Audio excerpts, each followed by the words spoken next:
One of the hardest things for people to do is to be vulnerable, to be real, to share their lives with others, especially with other people they don't know, to be open and completely, pretty much bare souled in front of others is scary. But sister, I am doing this today because I know the impact that my personal story, my testimony has already made on many and will make for you. If you weren't in my live workshop, hopefully you were there, but if you missed it, and I know there were some people there, I loved it, by the way. It was so amazing. If you're like, what was that? What workshop was that? Okay, sister, that's okay. Don't worry, because the recording is in the group, okay? So let me tell you how to access it. But what you missed, okay, is incredible, okay, amazing. And not because of me, but because how Holy Spirit spoke through me. I felt the Spirit's presence there. I had prayed, Lord God Almighty, speak through me to these amazing women, and He sure did. The workshop was called, and is called because it's still on there, it's called The 4 Steps to Connecting Deeper, to Growing a Deeper Connection with Your First Love, which is God, right? 4 Steps to Growing a Deeper Connection with Your First Love, with God, with the Almighty, and with your Father in heaven.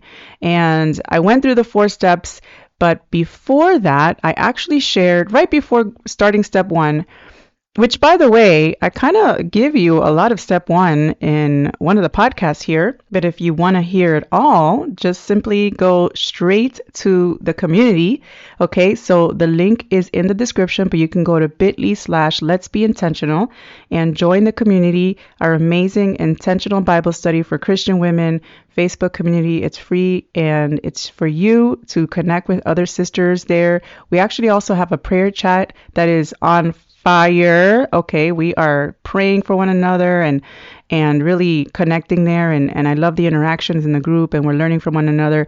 So please do join the group if just for the community and for prayer, but also you can join it to be able to still watch and listen to this 45-minute live. It actually went on a little longer, about 50 minutes or so. At the end there, I was announcing the prizes. It was really cool. And then the special offer as well. So I'm going to tell you today, sister, that there is an offer that I have for you, and you have literally, as of the time of that workshop, you had 5 days. So this is airing on August 3rd, Thursday afternoon, Eastern Standard Time. So technically you have 3 days left, as if you're hearing this on Thursday, August 3rd, you have 3 days left. You have till Sunday midnight to take advantage of this offer, okay? So this is what you're getting, sister. I'm giving you 60 minutes, okay, of time with me on a Zoom phone call, all right? I call it the Take Back Your Time Connection Coaching Call. Take Back Your Time Connection Coaching Call, all right? So what you get with me is, number 1, a personalized plan that includes your purposefully planned connection time. And if you listen to the live, you know what I'm talking about. Listen to the workshop. A purposefully planned connection time where you will spend time connecting with your Father in heaven through His Word every single day. A time that works specifically for you so that you can be consistent and grow it into a habit. You're going to get, number 2, a plan to defeat the enemy for when he strikes, and he will strike, okay? And a 7-day follow-up from me to see how it's going and to offer more support. But here's the best part, one of the best parts, I think. You're going to get a bonus if you act in 3 days by August 6th, Sunday, midnight. All right, Eastern Standard Time. Well, whatever time it is for you. A bonus 30-day Psalm 119 devotional that includes audio for each day. And sister, I made this. This is something I created with a lot of love, with your time needs in mind. A $40 value. Okay, so basically you're going to get the special price plus this $40 value savings of total of $47 savings, which you can only get until Sunday. Now, of course, you will always be able to have the call available with me, but this bonus and the savings is very limited, okay, limited time.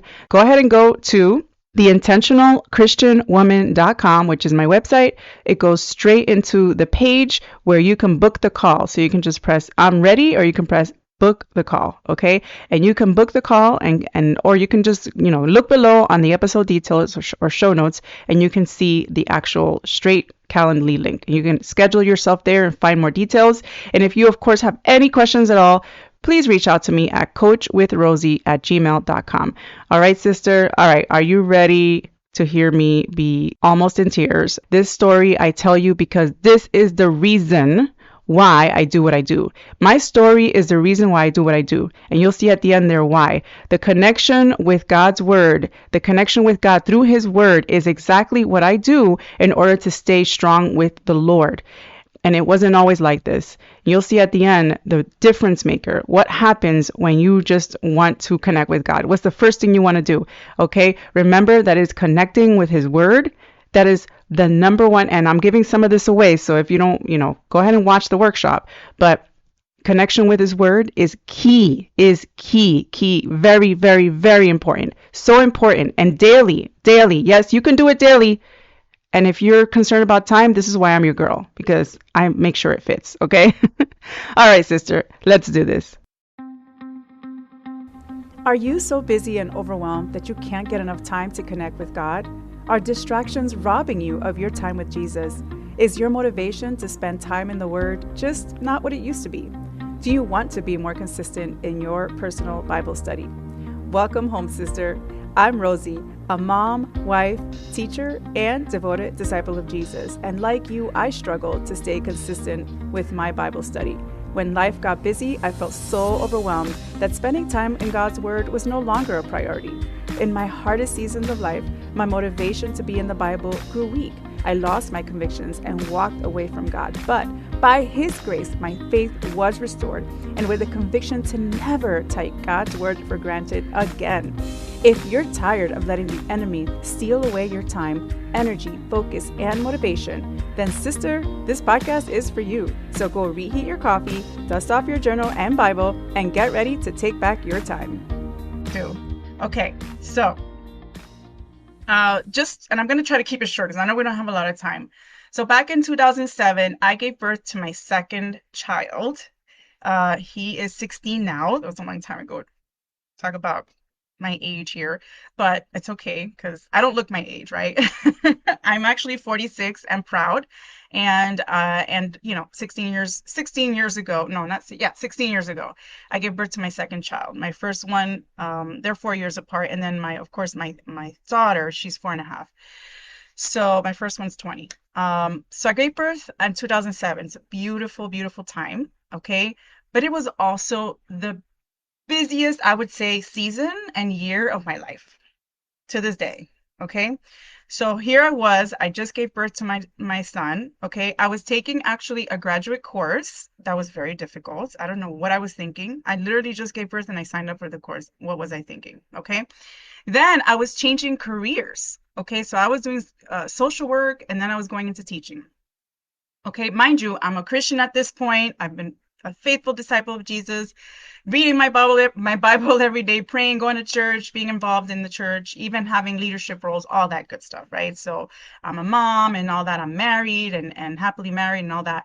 So here's what also happened, okay? My husband at the time, okay, my first husband, the father of my two boys, who, by the way, were great friends, he's an amazing, amazing guy. So when I say this story is in no way like he's an amazing person. In fact, we're all great friends. Like my husband is his friend, like I'm friends with his wife. Like it's just amazing. But it was a difficult time because my husband at the time started struggling in his faith. And so what happened, he started struggling. There was things going on, and then he stopped coming to church little by little, and then eventually he stopped. And again, all in that same year, while all these changes were happening. So I was getting discouraged because I still wanted to go to church. And anyway, so he stopped coming. And then in time, he basically became agnostic, which is basically you're not really sure that there's a God. So here I was married to an unbeliever at this point for a while because, I was married to an unbeliever. I was still a believer. I still went to church and I still did all those things, but it became harder and harder. I had to go to church every Sunday with my little boys, driving long distances to church because it was like 45 minutes long. And it was really kind of difficult, well, actually very difficult, to have a newborn practically, and then my 4 year old, and having to handle all of that. So, over time, I started kind of distancing myself, like I went to church less and less. I stopped going to the other events, and then I stopped going on Sundays little by little. I stopped reading my Bible at the same time, little by little, again, little by little, right? It all happens very subtly. That's how Satan works. This is how our enemy works. It's very, very, very slow. It's a process that you don't even realize is happening sometimes. And so I stopped reading my Bible, and then I even prayed less and less, although every now and again I would pray. And I didn't lose my faith in God. I didn't become agnostic even in those times, but I definitely did not make Jesus Lord anymore in my life. He was not Lord. So I had walked away from the church, walked away from God. God never walked away from me. He was always there, but I walked away from him. So 2 years after that, about a year and a half or so, I would say, after stopping to go to church, my husband wanted a divorce, and I was brokenhearted. I wasn't ready for that. That was really surprising to me. Okay, so we were divorced, and that was a very difficult time. Mind you, I didn't have the church. I had them. I could have reached out to them, but I didn't want to, and I didn't, I just felt like people wouldn't understand, honestly. I felt like people didn't, and that's one of the things, that's one of Satan's lies, that people don't understand. Oh, they won't understand what you're going through. No one can really help you. They won't sympathize, or they might blame you, or you might feel shame and guilt. Shame and guilt, shame and guilt. Oh my goodness. That's like, I think Satan's probably one of the most powerful, his powerful weapons is making you feel ashamed and guilty. And that is one of the things I speak about a lot in my podcast. I don't know if I mentioned this earlier. You probably already know, but I do host the podcast, The Intentional Christian Woman. And in there, I help women create Bible study routines to better connect with God. So in there, I do mention my story, and I mention all these things about how you just really need to be careful with the lies that the enemy tells you. So anyway, once we got divorced, I started looking for love in all the wrong places, started dating men, and just living a sinful life. Like the prodigal son, I kind of like consider myself like the prodigal daughter. So then one beautiful, beautiful day, I was talking to a friend, a colleague, and a man. Was a good friend, great guy. But he said something that he made a comment, he was joking, but it kind of exposed what I had become at that time, what I felt like I'd become. And I was shocked. I was like, what did he just say? Of course, he was like, oh no, I don't mean that. Like, I'm joking, right? And basically I felt such shame. And but to this day, I'm so grateful. I'm grateful for that comment, because when I went home, I was literally in the car and I was parked, and then I went home, and when we were having a conversation, I went home. There was no one home, and all I wanted to do is, I remember I wanted to go to be by my bedside and get on my knees, and that's exactly what I did. I got on my knees and I cried, and I broke down in tears. I broke down in tears. I cried, and I said, God, I am so sorry. Forgive me. Look how far I have come. I can't believe how far I have come. I was in heaven practically. I was in the kingdom in my heart. The kingdom lives in your heart. And I took it out. I didn't welcome it for 4 years. And here I was, 2 years specifically, living a sinful life. And so at that point, I just, there was a feeling I'll never forget. I just felt this sense of peace. And I felt like just God was hugging me and comforting me. And he never left. He was always there. Then I felt like this urge to go into my living room and open my Bible. I don't know where my Bible was. I had it stored somewhere. I went and looked for it, and I took it out, and I went straight to Matthew, and I wanted to start reading the words of Jesus. And I started reading the words of Jesus, and I was like, oh my goodness, I miss you, Jesus. And I just started reading and reading and reading that same night. And then my sister came home, and she was living with me, and yeah, anyway, she was so supportive, and just listened to my story. And I just remember that was such a great moment. I still get teary-eyed. Such a great moment for me, because this is really my story. This is the motivation for me. I remember, you know, and this is where I want to give a shout out to my BFF who was here. She was the first woman that I reached out to and came into my life, and she just was so graceful and so understanding and so, I mean, like accepting. And at that time, she wasn't my best friend. She was just a friend that I knew kind of distanced. But she was so open armed. And that's Sarah. She's here on the call. All right. So hello, Sarah. Yes, yes. I'm looking at the comments now because I'm like, oh, I missed the comments here. Hello, hello. Woo! Thank you, Fernando. Fernando, by the way, is my husband. He is a temporary member, and he's an honorary member for today because he's helping me keep track of the names. Okay, so thank you, baby, for helping out. He just wrote, thank you so much. I appreciate that, baby. Yes, Lizeth, that's why it's called drifting. Drifting. It happened. Okay, she says it happened to her for 7 years. Wow. Wow. So that's tough, it's not an easy thing, and it happens to a lot of people. It happens to a lot of people. Drifting.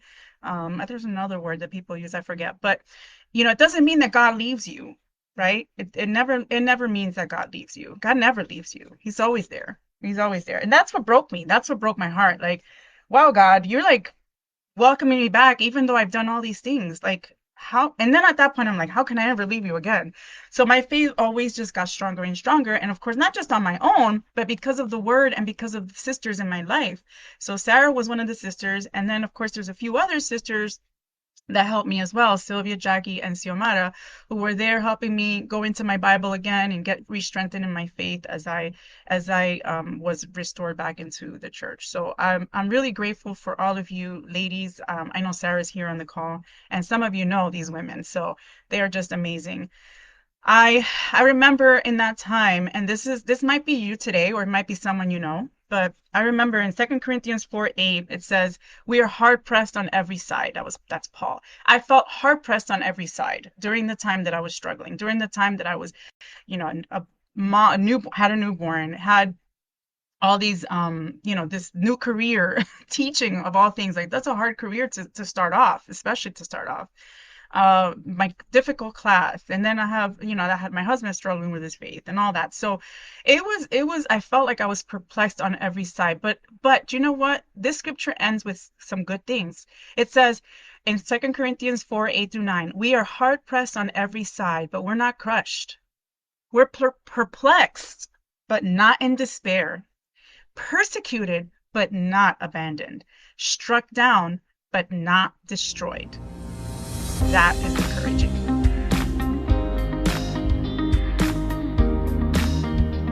Hey sister, if this episode encouraged or blessed you in some way, and the best thing you can do is share it with a friend. Also, I would love it if you join me in my Facebook community, Intentional Bible Study for Christian Women. There is an amazing sisterhood, encouraging one another and praying for each other. And sister, if you've ever thought about connecting deeper with God through a consistent, powerful, and uniquely designed Bible study routine that works just for you and your time needs, look no further, because I am your mentor and friend and your coach, and I can help you. All you need to do is write me at coachwithrosie@gmail.com. You can connect with me there, or you can check out theintentionalchristianwoman.com for more details. Lastly, if you haven't done so yet, I would invite you to leave me a review on Apple Podcasts. This is the way that I know this show is blessing you. My sister, I love you. Know that I'm praying for you, and I will see you in the next one.